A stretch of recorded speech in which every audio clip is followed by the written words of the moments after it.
In the art community, there is one word that gets people's heads turning: keyboards typing. An overly verbose Twitter threads recommended to you in your feed for no reason. It's tracing. Tracing is pretty self-explanatory. It's literally the process of taking your utensil of choice and just drawing over it. It's something that we all have done at some point in our lives, especially when we were snot-nosed glue-eating kids. But why is tracing so controversial in the art sphere? Well, it comes down to a few commonly stated key points. One of the biggest being that, it's basically like cheating, and you're not really making an effort to put your own spin on it. It's like, oh, I like that thing. I'm gonna steal it now. I'll steal it! No one will ever know! But, then again, there's that Pablo Picasso quote, "Good artists borrow, great artists steal."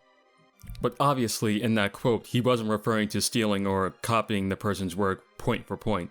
It's more so like talking about inspiration and influence and all that jazz. He wasn't literally endorsing theft. But on the other side of the fence is the argument that tracing can be good in some specific scenarios like practicing anatomy or learning a specific style. Or just getting started drawing in general. It's a very nuanced and complicated topic, and that your answer can change depending on how the question is asked. But this video isn't about answering whether tracing is definitively good, bad. More so, it's talking about a specific situation where the essential ethos was, when is tracing good or bad? I don't even know if I used that word right. But spoiler alert, it was pretty bad. This was the time when Sony Computer Interactive, or PlayStation as you probably all know them, literally posted plagiarized work and didn't even know about it.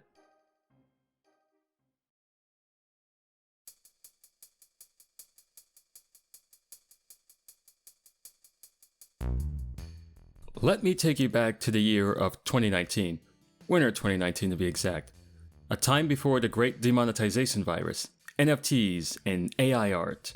On December 5th of 2019, PlayStation Japan would upload a video titled PlayStation 4 Lineup Music Video Winter Mix. This video as a whole was meant to promote and hype up the current upcoming software for the system in 2020, featuring music from famous Japanese vocalist and musician Tanaka. And in between parts of the gameplay, animation will be used to accompany the music. When you start the video, all seems normal. You have some pretty nice animation along with a pretty cute art style on top of it. But as the video continues, viewers would start to realize something strange and alarm bells would start going off in their heads. This nagging feeling of, have I seen this before? Some of this animation looked very similar to other pieces of popular animation. And as the video began to circulate, more and more people will point this out. And then Twitter would get a hold of it and it would all go downhill from here. Some animators began to speak up and say that their animations were traced in this video without their knowledge. One of these being animator and storyboard artist Oleg Kozitsyn, who replied to a now deleted tweet by PlayStation Japan saying, "Cool animation, thanks for perpetuating," and then links to his original animation.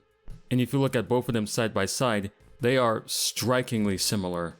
One of the biggest tweets to go viral during this situation was one from French animation blog Ketsuka, who tweeted out a side-by-side comparison, and the plagiarism just couldn't be more obvious.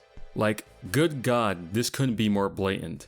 You got stuff from Steven Universe the movie, which, by the way, this movie was recent when this video dropped, so how did they expect to get away with this? I don't even know. And then you have some stuff from Fully Cooley, along with other indie animation that this person just ripped off. So at this point, there was one question on everyone's mind. Who was responsible for this, and how did Sony, or anyone for this matter, let this slide? Well, the man responsible for this animation was one Kevin Bao Singuri, an animator who studied at Tama Art University in Tokyo, Japan. During this time at the university, he would create a short film by the name of Someday. And while the short film itself has been lost to time since, well, we'll get to it in a bit, this short film by Bao also had instances of tracing in it. And if you think this couldn't get any worse, well, buckle up, listen to this.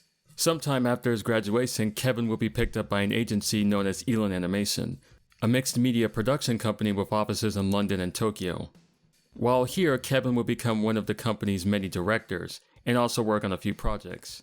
And if you're following the theme of this video, it shouldn't be a surprise that there were also instances of tracing in these projects. It was increasingly evident at this point that we had a serial plagiarist on our hands. And as expected, after this whole situation went down, Elon Animation and PlayStation will both issue apologies on their respective social medias, and then distance themselves from Kevin. As for Kevin himself, he would just peace out from the internet altogether, wiping out all his social media and going completely dark, and has not been heard from since. And since he nuked his accounts, a lot of evidence was taken down with him. But a video by a channel known as Graham Games covers the situation, and did archive a lot of video evidence. He also goes a lot more in depth on the controversy. So check it out in the link in the description down below if you care to hear a guy talk about a controversy from over 4 years ago or something right now. And with all that out of the way, that was the story of Sony's plagiarism controversy from 2019. That's gonna be it for me today, and I'll see you in the next video.